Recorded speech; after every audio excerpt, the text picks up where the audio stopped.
똑같은 신을 믿는 형제들이 1400년째 서로 죽이는 이유. 수니파 vs 시아파.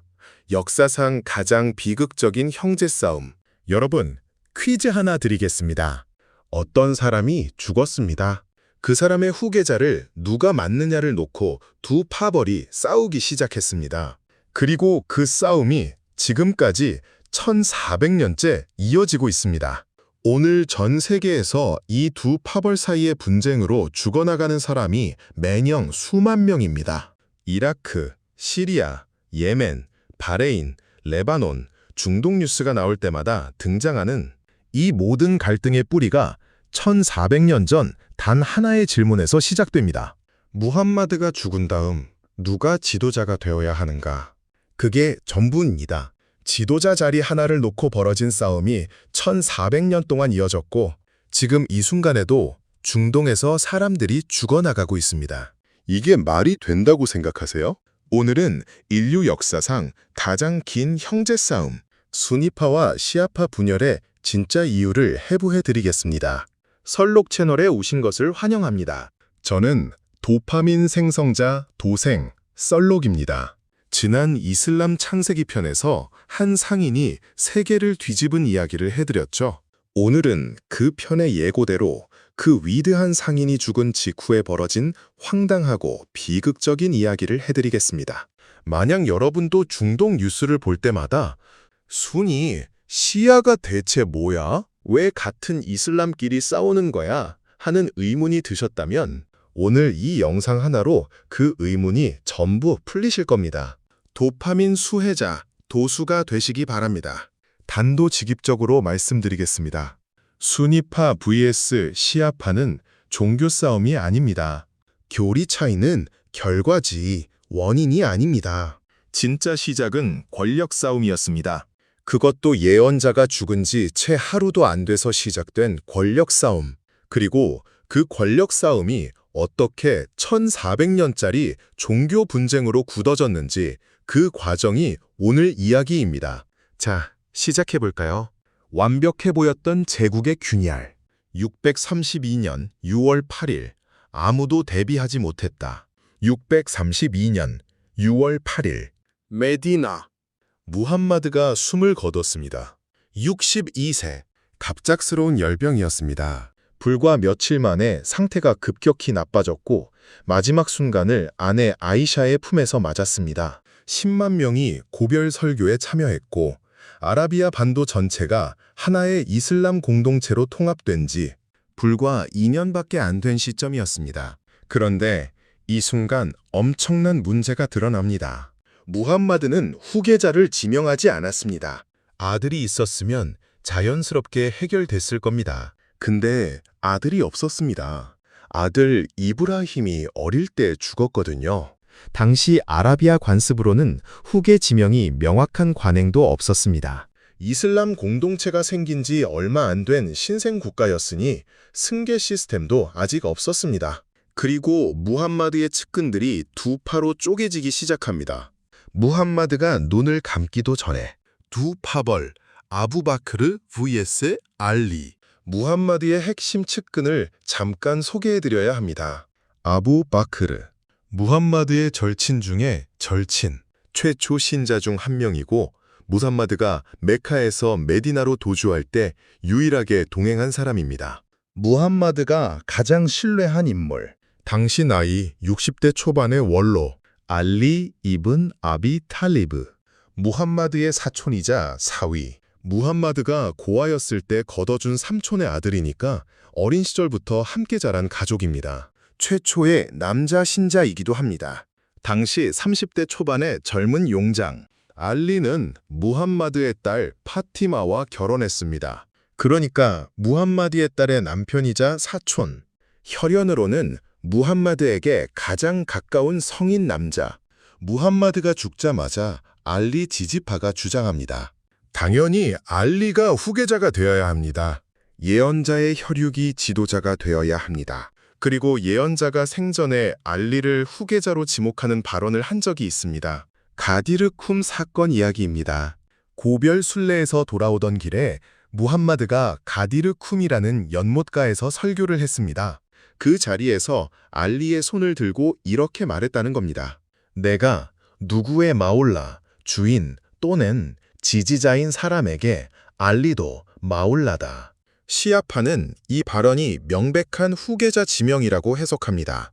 수니파는 이 발언이 알리를 사랑하고 지지하라는 뜻이지 정치적 후계자 지명이 아니라고 해석합니다. 단어 하나의 해석 차이. 그런데 그 차이가 1400년을 갈랐습니다. 사키파의 밀실, 역사를 바꾼 하룻밤. 무함마드가 숨진 그날, 알리와 그의 지지자들은 무함마드의 시신을 천비하고 장례를 치르는 데 집중하고 있었습니다. 당연한 일 아닙니까? 사랑하는 사람이 방금 세상을 떴으니까요. 그런데 그 시간에 메디나의 다른 쪽에서 무언가가 일어나고 있었습니다. 메디나 원주민 무슬림인 안사르 지도자들이 사키파 베니 사이다라는 그늘 지붕 아래 모였습니다. 주제는 하나. 이제 지도자를 우리 중에서 뽑아야 한다. 이 소식을 들은 아부 바크르와 우마르가 황급히 달려갑니다. 밀실 협상이 벌어집니다. 고성이 오가고 언쟁이 벌어집니다. 안사르 측에서는 당신들 메카에서 온 사람들, 무하지룬과 우리 메디나 사람들이 공동 지도자를 두자는 주장이 나왔습니다. 그 자리에서 우마르가 갑자기 아부바크르의 손을 잡고 외쳤습니다. 아부바크르에게 충성을 맹세한다. 분위기에 압도된 다른 사람들이 따라 맹세하기 시작했습니다. 안사르 지도자들도 어쩔 수 없이 따라갔습니다. 하룻밤 만에 기정사실이 됩니다. 알리는 아직 장례 준비 중이었습니다. 이 사실을 알게 됐을 때 알리와 그 지지자들의 심정이 어떠했을지 상상이 가십니까? 아내 파티마, 예언자의 딸은 분노했습니다. 아부바크르를 끝까지 인정하지 않았습니다. 그리고 6개월 후 세상을 떠났습니다. 아직 20대였습니다. 알리는 결국 아부바크르에게 충성 맹세를 했습니다. 공동체 분열을 막기 위해서. 그러나 자신의 권리가 빼앗겼다는 생각을 거두지 않았습니다. 이 분노와 억울함이 씨앗이 됩니다. 3명의 칼리프, 3번의 기회, 3번의 실패. 아부바크르, 우마르, 우스만, 알리는 계속 밀렸다. 아부바크르가 칼리프가 됩니다. 2년 집권 후 사망. 임종전 아부바크르가 후계자를 지명합니다. 우마루, 또 알리가 아닙니다. 우마르가 칼리프가 됩니다. 10년 동안 이슬람 제국을 페르시아, 이집트, 시리아까지 폭발적으로 확장한 명군입니다. 644년 페르시아 출신 노예 아부 루루아에게 암살당합니다. 우마르는 죽기 전에 후계자 선출 위원회 슈라를 6명으로 꾸렸습니다. 알리가 포함됩니다. 드디어 알리에게 기회가 온 건가요? 위원회가 투표를 합니다. 결과는 또 알리가 아닙니다. 우스만 이븐 아팜. 우스만은 무함마드의 또 다른 사위이고 쿠라이시 명문 귀족 가문 우마이야 출신입니다. 알리보다 나이도 많고 경력도 화려합니다. 알리 지지파는 또 분통이 터집니다. 그런데 우스만 치세에서 더 큰 문제가 생깁니다. 우스만의 실수, 왜 자기 친척들만 챙겼나? 우스만은 덕망 있는 사람이었습니다. 12년을 칼리프로 통치했습니다. 그런데 치명적인 약점이 있었습니다. 친인척 챙기기. 제국이 급행창하면서 각 지역의 총독 자리가 엄청나게 늘어났습니다. 그런데 우스만은 이 자리들을 자기 가문인 우마이야 일가로 채우기 시작합니다. 이라크 총독, 우마이야 가문. 이집트 총독, 우마이야 가문.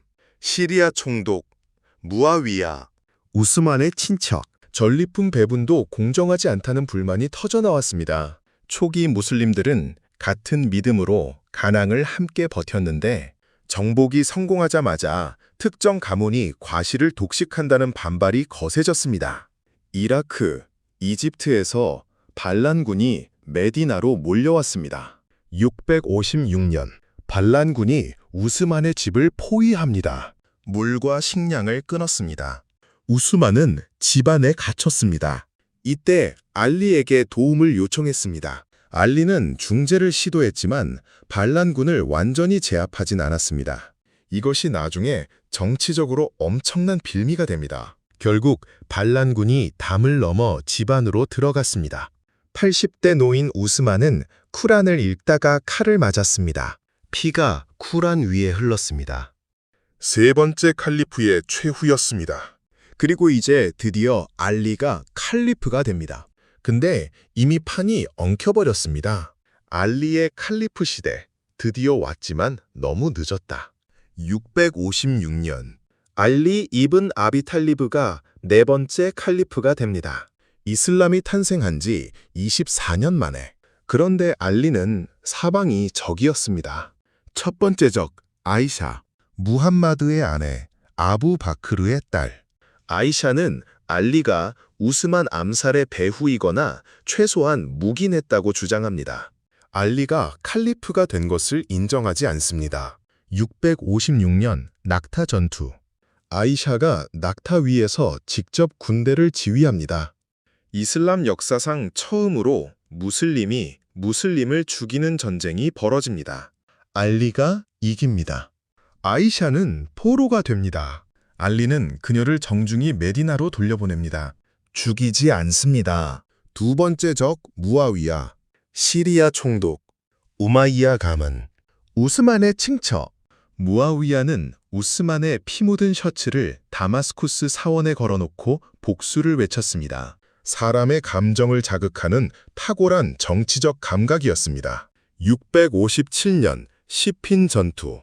알리의 군대와 무아위야의 군대가 유프라테스 강가에서 맞붙습니다. 전투가 알리 쪽으로 기울자 무아위야 군대가 창 끝에 쿠란을 꽂았습니다. 쿠란으로 판결하자 알리 군대 안에서 갈등이 생겼습니다. 전투를 멈추고 쿠란으로 중재를 받아야 합니다는 목소리가 커졌습니다. 알리는 마지못해 중재를 수락했습니다. 결과는 중재가 결렬됐고 알리는 정치적으로 큰 손실을 입었습니다. 그리고 이 결정에 분노한 알리 지지자들 일부가 알리를 버리고 떠났습니다. 쿠란으로 판결하자는 무아위야의 제안을 받아들인 순간 알리는 신의 뜻을 배신했다. 칼리프 자격이 없다. 이들이 바로 하와리 지파입니다. 이탈자들. 이들은 나중에 알리를 암살합니다. 661년, 알리는 이라크 쿠파의 모스크에서 독이 묻은 칼에 머리를 맞고 이틀 후 사망합니다. 4명의 칼리프 중 3명이 암살당했습니다. 그리고 이제 진짜 비극이 시작됩니다. 역사가 피로 쓰인 날, 카르발라. 무아위야의 쿠데타, 왕조가 시작됐다. 알리가 죽자 무아위야가 전격적으로 칼리프를 선언합니다. 이슬람 공동체 안에서 처음으로 선출이 아닌 사실상의 쿠데타로 최고 권력자가 된 겁니다. 알리의 큰아들 하산은 어떻게 됐냐고요? 하산은 무아위야와 협상을 합니다. 내가 칼리프 자리를 포기하겠다. 대신 무아위야가 죽으면 다음은 선거로 정한다. 무아위야는 동의했습니다. 하산은 메디나로 물러났습니다. 그리고 몇 년 후 하산이 갑자기 죽었습니다. 독살설이 있습니다. 누가 시켰는지는 상상에 맡기겠습니다. 그리고 무아위야는 조용히 아들 야지드를 다음 칼리프로 지명합니다. 약속은 없었던 일이 됩니다. 이렇게 이슬람 역사상 최초의 세습 왕조 우마이야 왕조가 탄생합니다. 선거로 뽑는 칼리프 제도에서 세습 왕조로. 이 변화가 얼마나 충격적이었는지는 이슬람 공동체의 근본 가치인 평등을 생각하면 됩니다. 그리고 알리의 남은 아들 후사인은 이것을 받아들이지 않습니다. 680년, 카르발라, 이슬람의 가장 어두운 날. 680년, 무아위야가 죽고 아들 야지드가 칼리프가 됩니다. 야지드는 아버지 무아위야와 달랐습니다. 무아위야는 능란한 정치가였지만 야지드는 방탕하고 경건함이 없다는 평을 들었습니다. 술을 마시고 사냥에 빠지고 이슬람의 가르침을 제대로 따르지 않는다는 소문이 퍼졌습니다. 이 상황에서 이라크 쿠파 사람들이 후사인에게 편지를 보냅니다. 오십시오. 우리가 당신을 지지하겠습니다. 야지드의 불의를 끊어내 주십시오. 우리는 12,000명의 병사를 준비했습니다. 후사인은 고민했습니다. 조언자들이 말렸습니다. 쿠파 사람들을 믿지 마십시오. 과거에도 당신 아버지 알리를 배신했습니다. 그러나 후사인은 결심합니다. 불의에 맞서는 것이 예언자의 손자가 해야 할 일이다. 680년 가을, 후사인은 가족과 측근 70여 명을 이끌고 메카에서 이라크로 출발합니다. 그런데 쿠파에 가까워질수록 이상한 일이 벌어집니다. 쿠파에서 소식이 없습니다. 전령을 보냈더니 전령이 잡혔다는 소식이 옵니다. 야지드가 쿠파에 새 총독을 보내 선제 진압에 나선 것입니다. 쿠파 사람들은 아무것도 하지 못했습니다. 아니, 정확히는 하지 않았습니다. 후사인이 이 사실을 알았을 때는 이미 되돌아가기 어려운 상황이었습니다. 680년 10월 1일, 이라크 중부 사막의 작은 평원, 카르발라. 후사인의 일행 앞에 야지드 군대 수천 명이 나타납니다. 수가 얼마나 됐냐고요? 기록마다 다르지만 4천 명에서 3만 명까지 다양합니다. 후사인 쪽은 72명의 전사. 야지드 군대는 유프라테스 강에서 후사인 일행이 물을 길러가는 길을 막았습니다. 물을 끄는 겁니다. 후사인의 아이들이 갈증으로 울었습니다. 후사인은 협상을 시도했습니다. 3가지 조건을 제안합니다. 첫째, 야지드에게 직접 만나러 가겠습니다.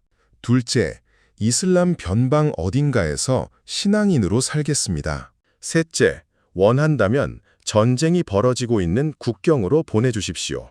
야지드 군대의 지휘관 이븐 자야드의 대답은 하나였습니다.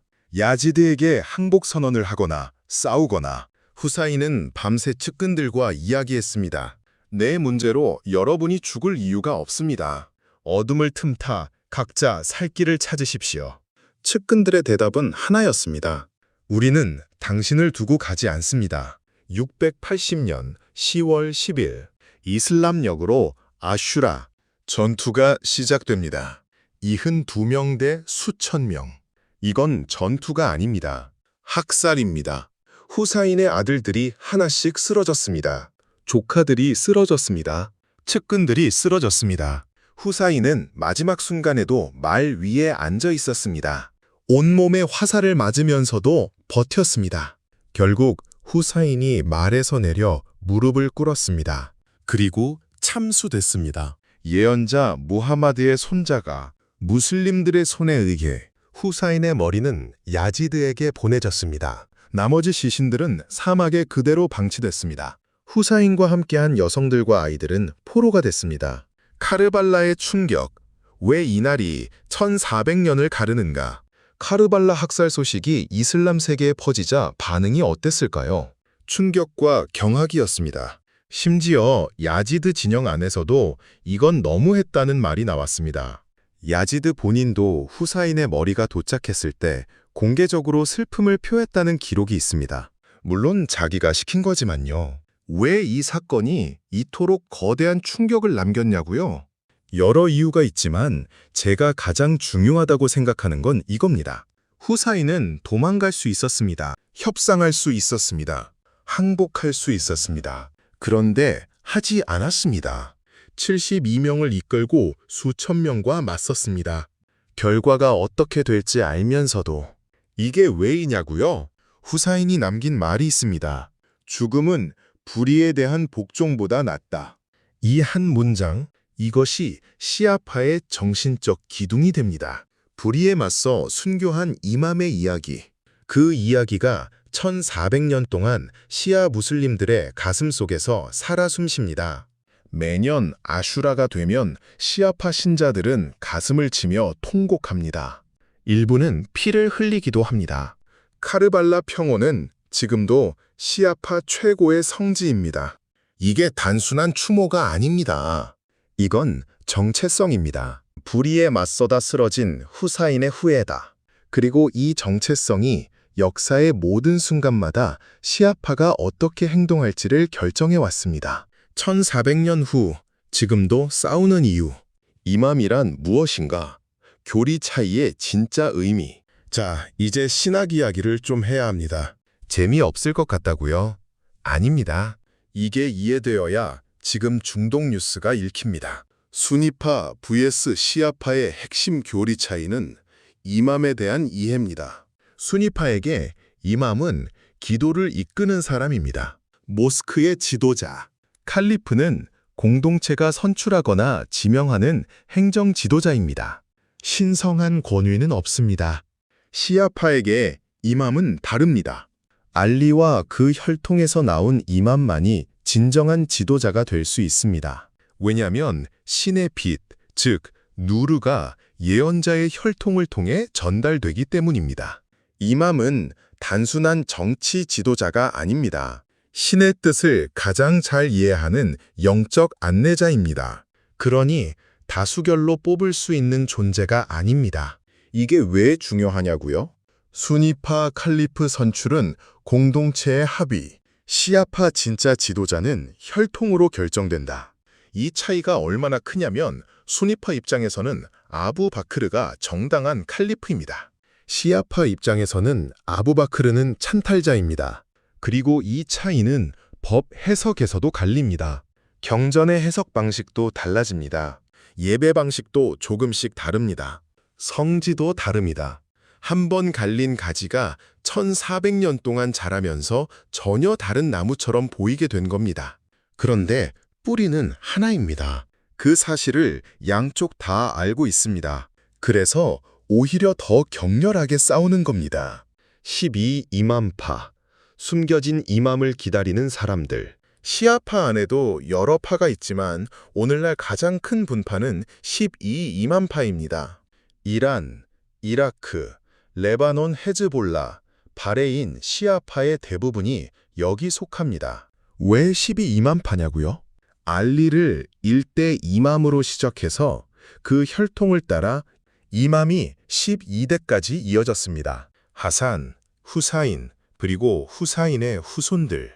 그런데 874년 12대 이맘 무하마드 알-마흐디가 어린 나이에 갑자기 사라집니다. 죽은 게 아닙니다. 은폐됐습니다. 신의 뜻으로 숨겨진 것입니다. 그리고 세상 종말이 올 때 다시 돌아와 정의를 실현할 것입니다. 이걸 가이바, 은폐라고 합니다. 지금 이 순간에도 12이맘파 신자들은 12대 이맘의 귀환을 기다리고 있습니다. 이란의 최고 지도자 호메이니가 이슬람 혁명 이후 스스로를 무엇으로 자리매김했는지 아세요? 12대 이맘이 돌아올 때까지 그를 대신하는 대리인. 이게 이란 신정체제의 종교적 근거입니다. 이맘을 기다리는 사람들이 국가를 세운 겁니다. 왜 지금도 싸우는가? 종교가 아닌 지정학. 자, 여기서 아주 솔직한 이야기를 하나 해드리겠습니다. 지금 중동에서 벌어지는 수니 시아 갈등이 순수하게 종교적 이유 때문이라고 생각하시면 절반만 맞습니다. 나머지 절반은 지정학과 석유입니다. 현대 수니 시아 갈등의 구조를 한 문장으로 요약하면 이겁니다. 사우디아라비아 수니 vs 이란 시아의 중동 패권 다툼.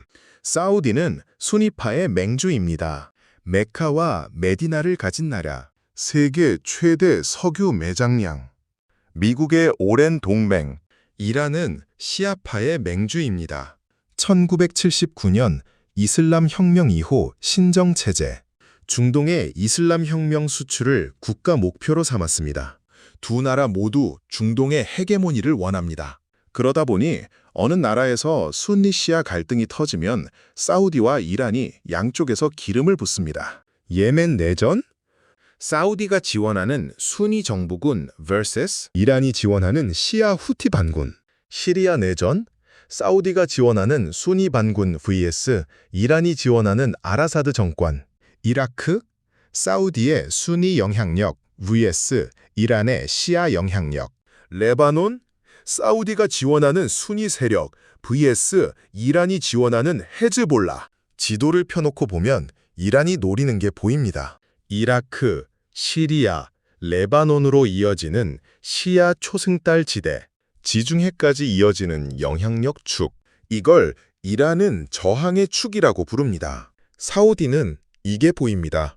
그러니까 어떻게든 막으려 합니다. 1400년 전 후세인의 순교가 지금 예멘 어린이들이 폭격에 죽어가는 이유와 연결되어 있는 겁니다. 역사는 끝나는 법이 없습니다. 다만 형태를 바꿉니다. ISIS가 순위파인 이유, 극단주의의 뿌리. 여기서 한 가지 더 짚고 가야 합니다. ISIS, 이슬람 국가. 뉴스에서 많이 들어보셨죠? 이 조직이 순위파입니다. 근데 단순히 순위파가 아닙니다. 와하비즘이라는 18세기에 탄생한 순위 극단주의 사상에 기반합니다. 사우디아라비아에서 발전한 이 사상은 초기 이슬람으로의 완전한 복귀를 주장하고 그 기준에서 벗어난 모든 것을 이단으로 봅니다. 시아파는요, 와하비즘 시각에서 완전한 이단입니다. 우상 숭배자들. 이시스가 이라크와 시리아를 점령했을 때 가장 먼저 한 일이 뭔지 아세요? 시아파 성지 파괴, 시아파 신자 학살. 카르발라를 향해 순례를 가던 시아 신자들을 자살폭탄으로 공격한 것도 아이시스입니다. 1400년 전 카르발라에서 시작된 증오가 21세기에 자살폭탄으로 재현된 겁니다. 저는 이 대목에서 항상 씁쓸합니다. 무하마드가 신 앞에 모두 평등하다고 선포했던 그 종교가 같은 신을 믿는 사람을 이단으로 죽이는데 사용되고 있으니까요. 역사의 아이러니는 언제나 이런 식입니다. 화해는 가능한가? 2023년의 작은 기적. 그런데 최근에 놀라운 일이 하나 있었습니다. 2023년 3월, 사우디아라비아와 이란이 외교 관계를 정상화했습니다. 중북의 중재로. 2016년 단교 이후 7년 만에 두 나라가 대사관을 다시 열고 고위급 회담을 재개했습니다. 이게 왜 중요하냐고요? 2015년 사우디가 시아파 성직자 쉐이크 니므르 알 니므르를 처형했을 때 이란 시위대가 테헤란의 사우디 대사관을 불태웠습니다. 7년 동안 두 나라는 완전히 단절됐습니다. 그런 두 나라가 악수를 했습니다. 물론 이걸 두고 이제 순위 시아 갈등이 끝났다고 말하면 너무 순진한 겁니다. 양측의 뿌리 깊은 불신은 하룻밤에 녹아내리지 않습니다. 그러나 적어도 총보다 외교를 선택한 그 순간만큼은 1400년의 피냄새를 잠시 가렸습니다. 역사가 반드시 비극으로만 끝나는 건 아닐 수 있습니다. 아주 느리게, 아주 고풍스럽게, 그러나 가끔은 앞으로 나아가기도 합니다. 역사의 아이러니. 그래서 우리는 무엇을 배우는가? 마지막으로 이 1400년의 이야기가 우리에게 주는 교훈을 생각해 봅시다. 저는 이 이야기를 준비하면서 계속 이런 생각이 들었습니다. 카르발라에서 후사인이 죽은 그날, 우리가 알리 지지자 중 한 명이었다고 상상해 보세요. 예언자의 손자가 무슬림 형제들의 손에 의해 물도 못 마시고 죽어갔습니다. 그 분노와 슬픔이 얼마나 깊었을지 그 분노가 이해됩니다. 그 슬픔이 이해됩니다. 그런데 그 분노와 슬픔이 1400년 동안 식지 않을 때 어떤 일이 벌어지는지도 우리는 역사에서 봤습니다. 원래의 싸움은 72명 대 수천 명의 사막 전투였습니다. 그런데 1400년이 지난 지금 그 싸움의 그림자는 수억 명의 삶을 좌우하고 석유 가격을 결정하고 전 세계 테러의 지형을 만듭니다. 역사가 주는 가장 불편한 진실이 여기 있습니다.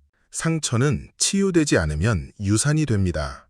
그리고 유산이 된 상처는 그것을 직접 겪지 않은 사람들에게도 전달됩니다.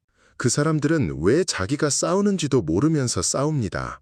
순위파 극단주의자가 시아파 순례자를 폭탄으로 공격할 때 그는 1400년 전 카르발라를 기억하는 건지 아니면 지금 자기 밥줄이 달린 정치적 이해관계를 위해 싸우는 건지 아마 본인도 구분하지 못할 겁니다.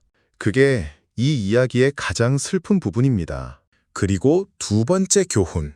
이건 이슬람만의 이야기가 아닙니다. 기독교도 동방정교회와 가톨릭으로 갈라져 전쟁을 벌였습니다. 카톨릭과 개신교가 수백 년 동안 피를 흘렸습니다. 불교도 소승과 대승이 있습니다.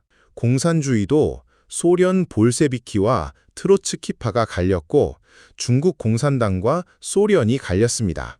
민족주의도 같은 민족이 이데올로기로 갈려 싸웁니다. 한반도처럼요. 가장 가까운 사람들끼리 가장 잔인하게 싸웁니다. 왜냐면 가장 가까울수록 작은 차이가 더 크게 보이기 때문입니다. 이걸 프로이트는 작은 차이의 나르시시즘이라고 불렀습니다. 1400년 전 메디나의 한 모스크 지붕 아래서 후계자를 두고 다투기 시작한 두 파벌이 지금 우리에게 이 진실을 가르쳐주고 있습니다. 자, 오늘 우리가 함께 이야기한 것들을 정리해볼까요? 632년, 무함마드가 후계자 없이 세상을 떴습니다. 아부 바크르파가 하룻밤 만에 기정사실을 만들었고 알리는 3번이나 칼리프 자리를 놓쳤습니다. 알리가 드디어 칼리프가 됐지만 사방이 적이었고 661년 암살당했습니다. 무아위야가 쿠데타로 우마이야 왕조를 세웠고 680년 카르발라에서 예언자의 손자 후사인이 72명과 함께 학살당했습니다. 이 상처가 시아파라는 정체성을 만들었고 12이만 신학과 순교의 문화로 굳어졌습니다. 그리고 1400년이 지난 지금 이란과 사우디의 지정학적 대결 위에서 이 상처는 여전히 피를 흘리고 있습니다. 이게 수니파 vs 시아파의 이야기입니다. 종교가 아니라 권력에서 시작했고 역사가 종교로 만들어버렸고 정치가 또다시 무기로 사용하는 이야기.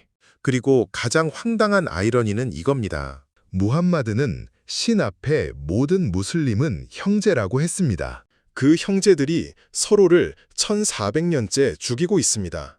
형제 사이가 원래 제일 복잡한 법이기도 하지만 이건 너무했습니다. 생각이 정말 궁금해집니다.